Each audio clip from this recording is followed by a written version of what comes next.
Okay, students, so today we are going to read about MOT, that is molecular orbital theory. तो इस theory के अंदर हम discuss करेंगे कि फॉर्मेशन ऑफ बॉन्ड, ठीक है, फॉर्मेशन ऑफ बॉन्ड के बारे में डिस्कस करेंगे। तो एक्चुअली में क्या होता है कि दो तरीके से बॉन्डिंग हो सकती है। दो तरीके से हम किस तरीके से, एक तो शेयरिंग कर सकते हैं इलेक्ट्रॉन की, और दूसरा हम ट्रांसफ़र ऑफ इलेक्ट्रॉन कर सकते हैं। तो जब शेयरिंग होती है तो उसके अंदर भी दो तरीके होते हैं, कोवलेंट बॉन्ड बन सकता है और कोऑर्डिनेट बॉन्ड बन सकता है, ठीक है। तो हम यहाँ पे कोवलेंट बॉन्ड की बात करेंगे। और होमो डायटोमिक, यहाँ पे हम होमो डायटोमिक जो सिस्टम होता है उसके बारे में बात करेंगे। जैसे कि H2 है, होमो का मतलब सेम, डाई का मतलब दो, ठीक है। सेम जब दो होते हैं जैसे H2, O2, N2, F2, तो इस तरीके के सिस्टम के बारे में हम लोग यहाँ पे डिस्कस करने वाले हैं। तो यहाँ पे अगर मैं ऑक्सीजन का ही एग्ज़ाम्पल लूँ,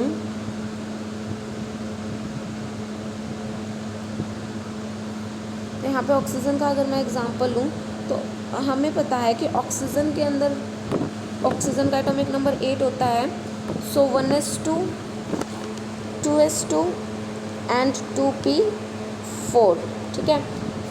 S के अंदर 2 इलेक्ट्रॉन्स, दूसरे वाले S के अंदर 2 इलेक्ट्रॉन्स एंड P के अंदर 4 इलेक्ट्रॉन्स, कुछ इस तरीके से, ठीक है। अब ये एक एटम है, ठीक है, इसलिए इसको हम बोलेंगे एटॉमिक ऑर्बिटल्स। लेकिन हमें तो बात करनी है मॉलिक्यूलर ऑर्बिटल्स की। तो हमें क्या करना पड़ेगा, एटॉमिक ऑर्बिटल की बजाय मॉलिक्यूलर ऑर्बिटल लेना है, ठीक है।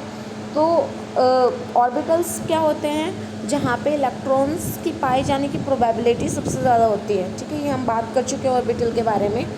तो जब एक ऑक्सीजन था, उसके ऑर्बिटल से मिलके हमें क्या मिला, एटॉमिक ऑर्बिटल मिला। तो जब दो ऑक्सीजन हो जाएंगे तो O2 बन जाएगा, जो इसका ऑर्बिटल होगा उसको क्या बोलेंगे हम, मॉलिक्यूलर ऑर्बिटल बोलेंगे, ठीक है। जब दो एटम से मिलके एक मॉलिक्यूल बनेगा तो वो क्या हो जाएगा, मॉलिक्यूलर ऑर्बिटल, ठीक है। तो हम मॉलिक्यूलर ऑर्बिटल थ्योरी के अंदर डिस्कस करेंगे एनर्जी के बारे में, इसकी शेप, साइज़ वगैरह के बारे में डिस्कस नहीं करेंगे, ठीक है। एंड अब ये हमें पता चल गया कि दो एटॉमिक ऑर्बिटल मिलके दो मॉलिक्यूलर ऑर्बिटल बनाएंगे, ठीक है। लेकिन उनकी एनर्जी क्या होगी, वो अलग अलग एनर्जी होगी। जैसे कि अगर मैं कह रही हूँ कि ये एक एटॉमिक ऑर्बिटल था, जैसे ये हम लास्ट के ऑर्बिटल ले रहे हैं यहाँ पे, तो ये एक एटॉमिक ऑर्बिटल था पहले ऑक्सीजन का, ठीक है। ये दूसरा एटॉमिक ऑर्बिटल है दूसरे ऑक्सीजन का। इन दोनों ने मिलके क्या बनाया, दो नए ऑर्बिटल बनाए। एक तो ये वाला बनाया और एक ये वाला बनाया, ठीक है। इन दोनों ने मिलके दो ही नए ऑर्बिटल बनाए, लेकिन इनकी जो एनर्जी है उनके अंदर डिफरेंस होएगा, ठीक है। डिफरेंस कैसे होएगा, अब एक की जो है कम एनर्जी होगी और दूसरे की ज़्यादा एनर्जी होगी। अब ये जैसे इस तरीके से समझ सकते हो कि ये दोनों मिलके, इन दोनों ने मिलके नया घर बनाया है। तो ये नया घर से है ना, इस घर में शिफ्ट हो रहे हैं। ये पहले वाला घर टूट गया इनको, और यहाँ से वो नए घर के अंदर शिफ्ट हो रहे हैं, ठीक है। तो ये नए ऑर्बिटल बन गए। लेकिन क्वेश्चन ये है कि अच्छा, इसके अंदर ये वाला जो है इसकी ज़्यादा एनर्जी होगी और नीचे वाले की कम एनर्जी होगी, ठीक है। तो क्वेश्चन ये है कि ना, जब जो इलेक्ट्रॉन्स हैं वो पहले कहाँ पे जाएगा, वो यहाँ पे जाएगा या फिर ये इस वाले ऑर्बिटल के अंदर जाएगा, ठीक है। तो अहबाउ प्रिंसिपल को याद करो, और उसके अकॉर्डिंग क्या था, जिसकी एनर्जी कम होगी पहले वहीं पे इलेक्ट्रॉन जाएगा, ठीक है। तो इसके अंदर क्या है, पहले यहाँ पे जाएगा, इलेक्ट्रॉन्स फिल हो जाएंगे, उसके बाद यहाँ पे इलेक्ट्रॉन्स फिल हो जाएंगे, ठीक है। इसको हम बोलते हैं बॉन्डिंग।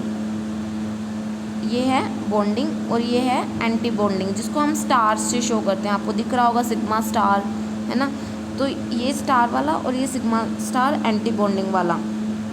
अब जितना एंटी बॉन्डिंग मॉलिक्यूलर क्या करते हैं, रिपेल करते हैं एक दूसरे के साथ, ठीक है। और जो बॉन्डिंग है वो बॉन्डिंग में पार्टिसिपेट करते हैं। तो अगर है ना इसके अंदर भी 2 इलेक्ट्रॉन है और इसके अंदर भी 2 इलेक्ट्रॉन, तो हमारा नेट रिजल्ट क्या हो जाएगा, 0 हो जाएगा, वहाँ पे बॉन्ड की फॉर्मेशन नहीं बनेगी, ठीक है। ये बॉन्ड को बनाने का काम करते हैं बॉन्डिंग वाले, एंटी बॉन्डिंग बॉन्ड को तोड़ने का काम करते हैं, ओके। तो बॉन्ड कब बनेगा, जब हमारे बॉन्डिंग वाले में इलेक्ट्रॉन ज़्यादा होंगे, एंटी बॉन्डिंग वाले में कम होंगे, ठीक है। तो हम मॉलिक्यूलर ऑर्बिटल बनाना स्टार्ट करते हैं ऑक्सीजन का। जैसे यहाँ पे हमने पढ़ा था 1s2 2s2 और 2p4, ठीक है। अब यहाँ पे ना 2s जैसे ही 1s होएगा, बिल्कुल सेम ऐसे ही कर लो, 1s 1s 1s, ठीक है। तो यहाँ पे बिल्कुल सेम ऐसे ही इसके नीचे, और ऐसे ही फिर 2s वाला बन जाएगा, ठीक है। उसको कैंसिल भी कर सकते हैं यहाँ पे जैसे कर रखा है। तो 1s की क्या है, सबसे कम एनर्जी है, उसके बाद 2s की 1s की कंपैरेटिवली ज़्यादा एनर्जी है, और 2p की सबसे ज़्यादा एनर्जी है। इन तीनों की तो सेम है, px py pz की, लेकिन 2s से ज़्यादा है, इसलिए इसके ऊपर है, ठीक है। तो क्या है, अब 1s के लिए बता दिया मैंने कैसे होएगा, 2s के लिए बता दिया कैसे हो, ये ऐसे 2s के लिए होएगा, और ये 2p के लिए इसका ऑर्बिटल होएगा। यहाँ पे 3 है, p के अंदर 3 ऑर्बिटल होते हैं, तो एक ऊपर चला जाएगा और 2 नीचे रह जाएंगे। ऐसे ही एक ऊपर बॉन्डिंग वाले में और 2 नीचे, तो 3 हो जाएंगे। तो अब ये एक ऊपर और 2 नीचे क्यों हैं, इसके पीछे रीज़न ये है कि जो हमारा 3 होते हैं, px py और pz, ठीक है। तो px और px के बीच में हेड टू हेड ओवरलैपिंग होती है, ठीक है। इसके अंदर यहाँ पे हेड टू हेड ओवरलैपिंग हो रही है। py के बीच में हेड टू हेड ओवरलैपिंग नहीं हो सकती, यहाँ पे साइड वाइज ओवरलैपिंग होती है, ठीक है। और अगर ऐसे ही z वाला बनाएं तो इसकी भी साइड वाइज ओवरलैपिंग ही होगी, इसीलिए यहाँ पे जो हेड ऑन ओवरलैपिंग से सिर्फ एक ही बॉन्ड बनेगा। जब एक बॉन्ड बनेगा तो वो काफ़ी स्ट्रॉन्ग बॉन्ड बनेगा, ठीक है। और स्ट्रॉन्ग बॉन्ड बनेगा तो उसकी एनर्जी भी काफ़ी अच्छी होएगी, इसलिए एक सबसे ऊपर और एक सबसे नीचे जाएगा, ठीक है। दूसरे के साइड ऑन की वजह से इनकी बॉन्डिंग इतनी अच्छे से नहीं होएगी, और इसलिए जो है वो थोड़ा सा अच्छा सा बॉन्ड फॉर्म नहीं कर पाएंगे। इसलिए जो है हम इसको कैसे दिखाते हैं, एक बिल्कुल ऊपर और एक बिल्कुल नीचे, ठीक है। तो px जब इनकी स्ट्रॉन्ग बॉन्डिंग होगी तो एक बिल्कुल ऊपर चला जाएगा, और pz py और pz जो है साइड वाइज मिक्स होंगे, तो इनकी बॉन्डिंग इतनी अच्छे से नहीं बनेगी, तो वो बीच में रह जाएंगे, इनकी कम एनर्जी हो जाएगी, ठीक है।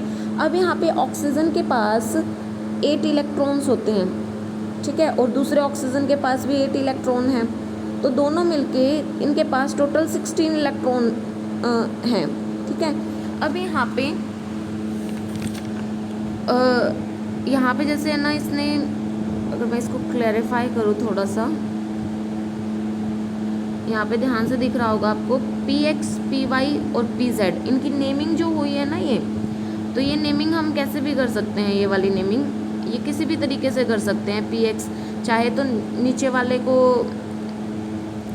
को px मान सकते हैं, py मान सकते हैं, pz मान सकते हैं, कुछ भी मान सकते हैं, लेकिन एक ना एक तो मानना ही पड़ेगा, ठीक है। तो हमने यहाँ पे px इसको pz इसको दे दिया, px और py इसको दे दिया, ठीक है। तो कोई भी कैसे भी कर सकते हैं, कोई प्रॉब्लम नहीं है उसके अंदर, ओके। तो जब हमें इलेक्ट्रॉन फिल करना है अब हमें, ठीक है, तो इलेक्ट्रॉन कैसे फिल करेंगे हम,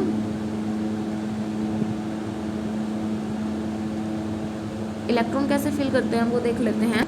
अब यहाँ पे अगेन 1s में कितने इलेक्ट्रॉन है वो फिल करेंगे, 2s में कितने इलेक्ट्रॉन है वो फिल करेंगे, और p में कितने इलेक्ट्रॉन है वो फिल करेंगे। तो 1s वाला हमने बनाया नहीं है, उसके अंदर भी ऐसे ही 2 ऊपर और 2 नीचे फिल हो जाएंगे। 2s2 था तो उसके अंदर भी 2 इलेक्ट्रॉन्स ऊपर वाले और 2 इलेक्ट्रॉन्स नीचे वाले। एक ऑक्सीजन के अंदर और दूसरे ऑक्सीजन के अंदर भी यही। तो टोटल हमारे कितने इलेक्ट्रॉन्स हो गए, 4 इलेक्ट्रॉन्स हो गए, और हमने चारों के चारों फिल कर दिए यहाँ पे, ठीक है। और अब PZ की बारी है कि PZ में किस तरीके से फिल करेंगे हम। PZ के अंदर 2p4 4 इलेक्ट्रॉन्स है, एक ऑक्सीजन के 4 इलेक्ट्रॉन, दूसरे ऑक्सीजन के भी 4 इलेक्ट्रॉन्स, ठीक है। तो हम कैसे फिल करेंगे, सबसे पहले कम एनर्जी वाले में 1 इलेक्ट्रॉन, 2 इलेक्ट्रॉन, 3 4 5 और 6, ठीक है। टोटल कितने थे हमारे पास, 8, 7 और 8, ठीक है। तो यहाँ पे हमारे 2 2 4 और 2 6 इलेक्ट्रॉन्स पार्टिसिपेट कर रहे हैं बॉन्डिंग के अंदर, और यहाँ पे 2 इलेक्ट्रॉन्स पार्टिसिपेट कर रहे हैं एंटी बॉन्डिंग के अंदर।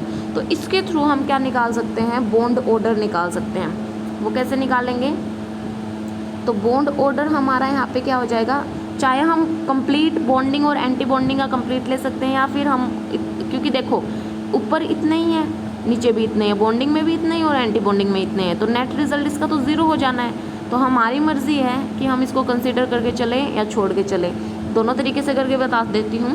तो बॉन्ड ऑर्डर क्या होता है, number of bonding electrons minus number of anti bonding electrons, ठीक है। जितना भी है ना, हम कंक्लूड कर लेते हैं कि कितने बॉन्डिंग है और कितने एंटी बॉन्डिंग है, ठीक है। तो यहाँ पे देखो 2 2 4, ठीक है, ऐसे ही 1s में 4, और यहाँ पे 1 2 3 4 5 6, तो टोटल 6 इलेक्ट्रॉन्स अगर मैं टोटल की मानूँ, ठीक है, पूरे कंप्लीट की कैंसिल आउट अगर हम नहीं करके देख रहे हैं, तो टोटल 6 हैं, और बॉन्डिंग के अंदर 10 है और एंटी बॉन्डिंग के अंदर 6 हैं, डिवाइडेड बाय 2, ये हमारा हो जाएगा 4/2, that is equal to 8 electrons हमारे होंगे, ठीक है।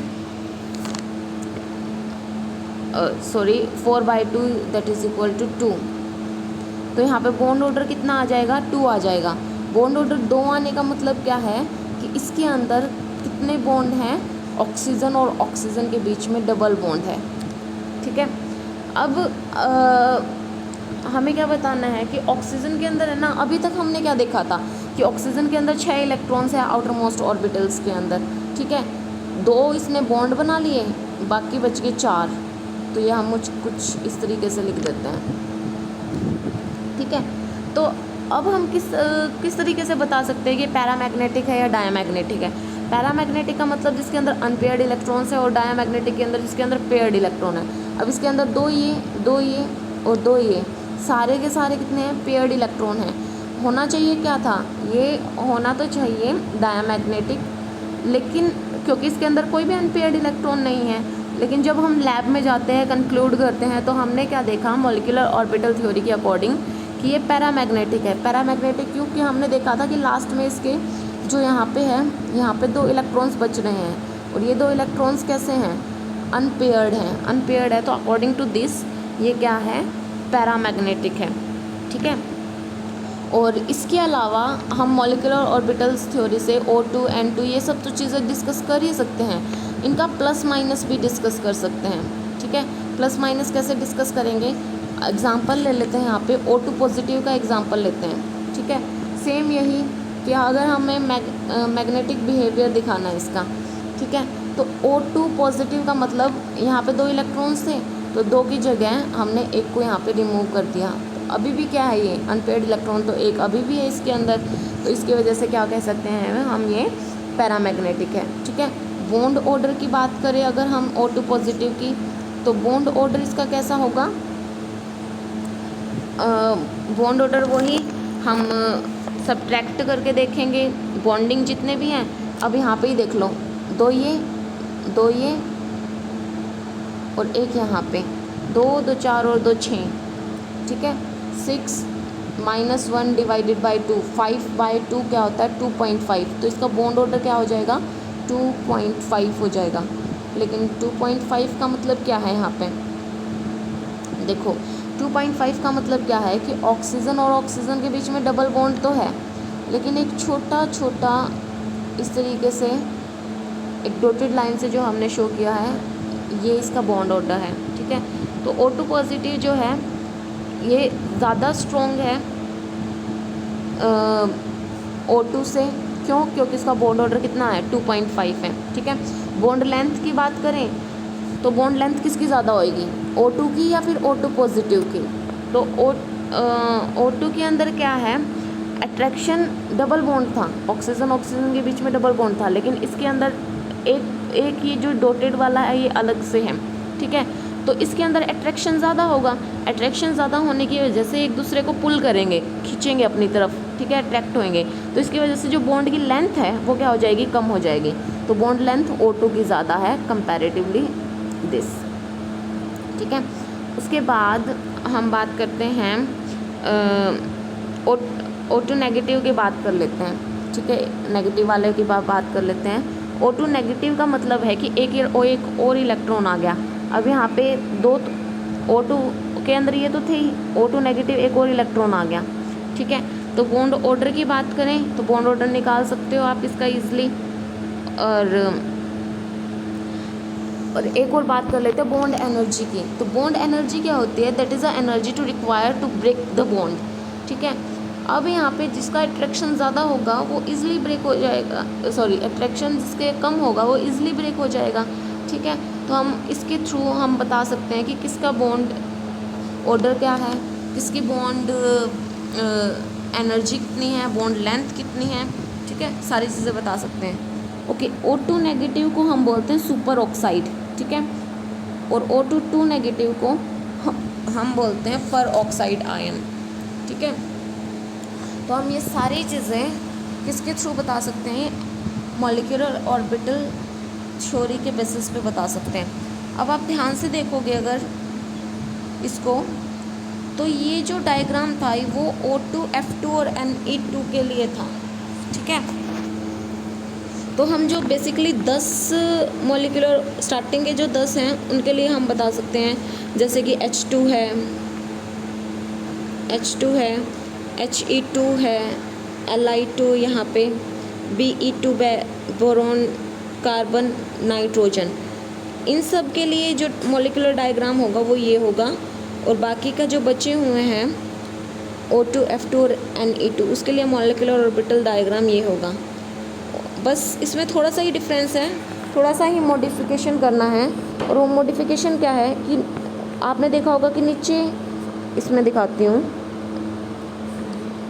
इसमें ध्यान से देखोगे तो ये नीचे वाला है ना, बस उसको उठा के इसके बीच में लेके आना है। ठीक है, सिर्फ इतनी मॉडिफिकेशन करनी है। तो इसको डायग्राम को ध्यान से देखो तो आपको कुछ इस तरीके से नज़र आएगा। ये यहाँ पे नीचे 1 वाला इसके बीच में आ गया है। इसके पीछे रीज़न क्या है कि जो ये वाले हैं He2, lithium, beryllium, boron, carbon, nitrogen, इनकी जो इलेक्ट्रोनेगेटिविटी होती है वो कम होती है, और ऑक्सीजन, फ्लोरीन, नियोन, इनकी इलेक्ट्रोनेगेटिविटी थोड़ी सी ज़्यादा हो जाती है। ठीक है, तो इलेक्ट्रोनेगेटिविटी ज़्यादा होने की वजह से जो एनर्जी गैप है, कौन सा वाला एनर्जी गैप, ये जो एनर्जी गैप है ये बढ़ जाता है। ठीक है, एनर्जी गैप जब बढ़ जाएगा ऑर्बिटल्स का तो वो हमें ध्यान से दिखेंगे। ये सारे बीच में आपको ये जो डिस्टेंस है ये बिल्कुल ईजिली दिखाई दे रहा होगा अभी यहाँ पे। ठीक है, लेकिन जब एनर्जी कम हो जाती है तो इनके बीच का डिफरेंस क्या हो जाता है, इतना अच्छे से नहीं हो पाता।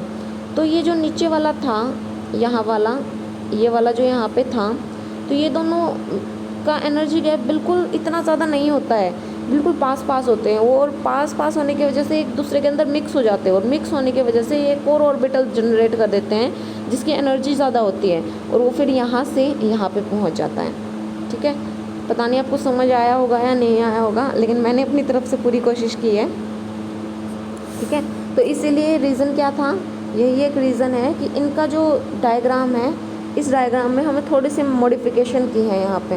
ठीक है, तो ये डायग्राम किसके लिए है, H2 से लेके N2 तक।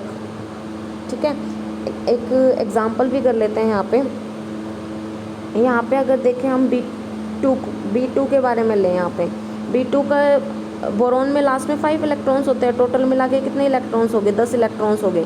भरने की जगह इसमें 20 इलेक्ट्रॉन्स भर सकते हैं हम। तो बॉन्ड ऑर्डर कितना हो जाएगा, बॉन्ड ऑर्डर फिल करो, अगर 10 इलेक्ट्रॉन्स भरने हैं तो 1s वाले में 2 और 2 वो तो फिल नहीं किया हमने, वो कैंसिल आउट कर देते हैं। फिर 2s वाले में 2 और 2, ठीक है। उसके बाद एक यहाँ पे, एक यहाँ पे, ठीक है। 2 2 4 4 वैसे ही 1s वाले में 8 9 और 10 इलेक्ट्रॉन हमने फिल कर दिए। बॉन्ड ऑर्डर कैसे पता चलेगा? बॉन्डिंग माइनस के एंटी बॉन्डिंग, इसको हम नेगलेक्ट भी कर सकते हैं और आपकी मर्ज़ी है ले भी सकते हो, ठीक है। तो यहाँ पे बॉन्ड बनाने के लिए 2 हैं और एंटी बॉन्डिंग बनाने के लिए, तोड़ने के लिए कुछ भी नहीं है, ठीक है। और एक बॉन्ड बनाने के लिए हमें 2 इलेक्ट्रॉन्स की ज़रूरत होती है, ठीक है। डबल बॉन्ड बनाने के लिए हमें 4 इलेक्ट्रॉन्स की ज़रूरत होती है और ट्रिपल बॉन्ड बनाने के लिए हमें 6 इलेक्ट्रॉन्स की ज़रूरत होती है, ठीक है। तो यहाँ पे 2 इलेक्ट्रॉन्स है तो बॉन्ड ऑर्डर कितना हो जाएगा?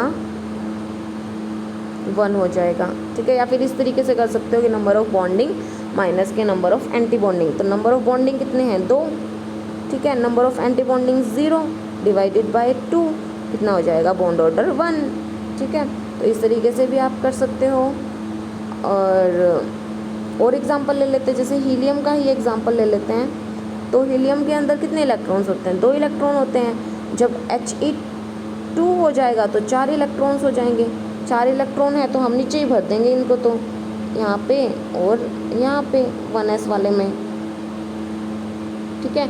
तो 4 इलेक्ट्रॉन्स है, जितने नंबर ऑफ बॉन्डिंग है उतने ही नंबर ऑफ एंटी बॉन्डिंग है, तो बॉन्ड ऑर्डर हमारा कितना हो जाएगा? 0 हो जाएगा, कोई बॉन्ड की फॉर्मेशन नहीं होगी, ठीक है। प्लस माइनस वाला भी कर लेते हैं, He2 पॉजिटिव कर लेते हैं। इसके अंदर 1 इलेक्ट्रॉन्स नहीं फिल किया जाएगा तो हम सारे हटा देते हैं और एक यहाँ पे, एक यहाँ पे और एक यहाँ पे। बॉन्डिंग में 2, एक यहाँ पे और एक ऊपर, ठीक है। बॉन्डिंग में 2, एंटी बॉन्डिंग में 1, तो बॉन्ड ऑर्डर 2 - 1 डिवाइडेड बाई 2 0.5।